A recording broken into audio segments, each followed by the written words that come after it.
It's only in the Lord that there is righteousness and strength. We're not going to get it anywhere else. Christ alone is our righteousness. We're not going to do right unless Christ is in us. I hope you know you are clothed in the righteousness of Christ. But what about his strength? If you can see that you have no goodness on your own, can you see that you have no strength of your own? Can you see that you have no power to act, to make it happen, to accomplish? It comes from God's hand. His strength accomplishes. His strength brings about His word. Cyrus will send God's people to rebuild in Jerusalem. He will defeat nations.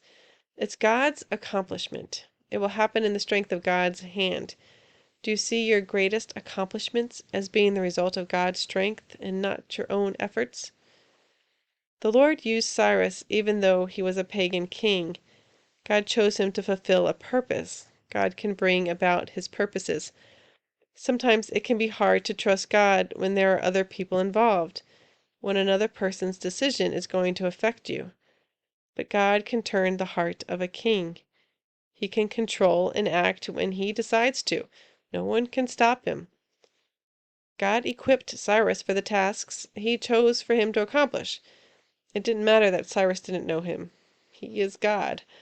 He is God over all things. God says he forms the light and creates the darkness, makes well-being and creates calamity. I found it interesting that different words were used there for the positive and negative. He creates the dark things but makes the light things.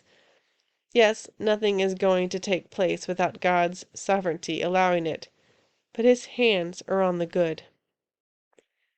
Those are the things he has planned from the beginning.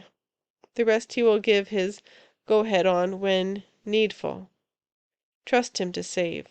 He showers down salvation on his people and causes it to sprout and bear fruit.